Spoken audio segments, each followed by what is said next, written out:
Bonjour tout le monde, ici Dr Guillaume. En fait, aujourd'hui, je vous fais une capsule à ceux qui ont le bas de dos un petit peu plus fragile. Ce que je veux vous montrer, en fait, c'est comment aider votre système nerveux à être plus performant, à contracter les bons muscles au bon moment. La grosse faiblesse, en fait, des gens qui présentent des fragilités au bas du dos, c'est que le système nerveux n'est pas capable de prendre conscience de ce qui se passe dans cet environnement-là et de contracter les bons muscles. Le muscle, finalement, le plus important que vous devez entraîner régulièrement et qui se fait très bien à la maison, en fait, c'est votre muscle transverse de l'abdomen. Ça, c'est un muscle qui est vraiment profond au niveau de votre abdomen. Finalement, il vient s'attacher à l'arrière du dos, au niveau de la colonne vertébrale, et il fait tout le tour, finalement, pour créer, en fait, un corset naturel de votre colonne vertébrale dans la zone lombaire.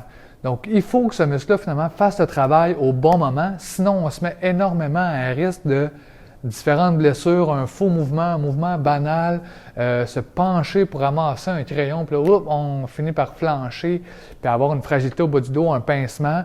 Souvent, c'est parce que notre muscle transverse, notre système nerveux n'est pas capable de le contracter au bon moment. Il est trop en délai, il est trop retardataire, finalement, sur le temps qui doit vraiment s'engager et se contracter et faire son travail.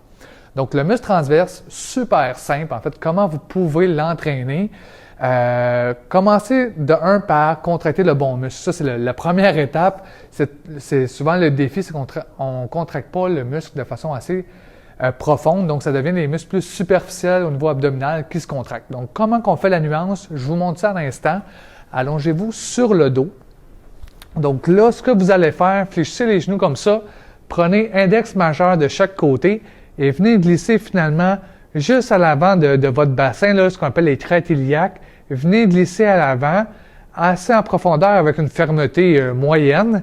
Et là, ce qu'on veut, c'est entrer le nombril vers le sol, vers la colonne vertébrale légèrement et on va sentir une certaine rigidité finalement qui s'installe. Mais si vous sentez que vos doigts, quand vous contractez, sont repoussés vers le haut, ça, c'est parce que vous contractez des abdominaux un petit peu trop superficiels, grand droit, oblique, mais on ne vient pas chercher le transverse qui est plus profond.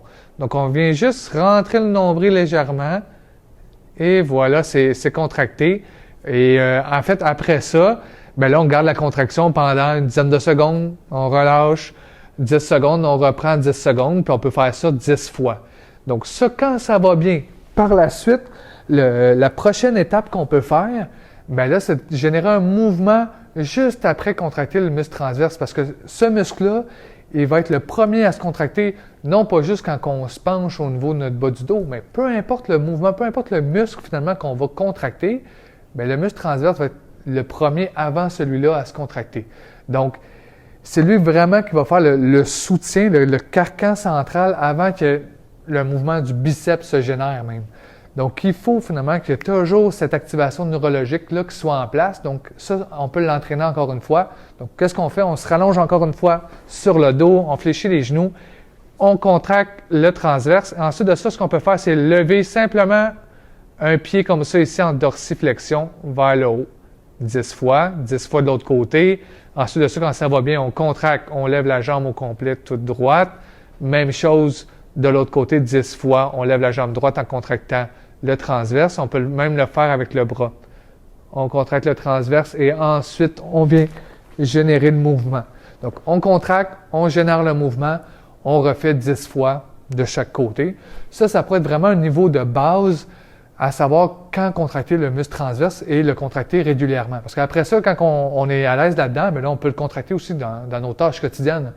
On fait le ménage, on fait la vaisselle, peu importe. On peut tout simplement entrer le nombril, s'assurer qu'on a un bon support au niveau abdominal et ça va protéger notre colonne lombaire.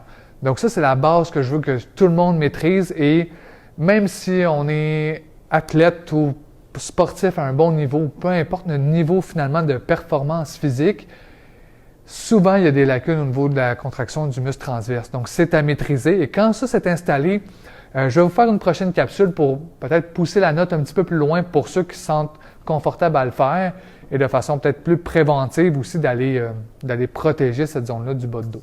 Donc, je vous laisse sur ça. Si vous avez des questions, des commentaires, gênez-vous pas, répondez-moi soit par messagerie Facebook, soit par courriel. Ça va me faire plaisir de vous répondre. Donc, portez-vous bien, attention à vous et on se revoit pour une prochaine fois. Bye bye!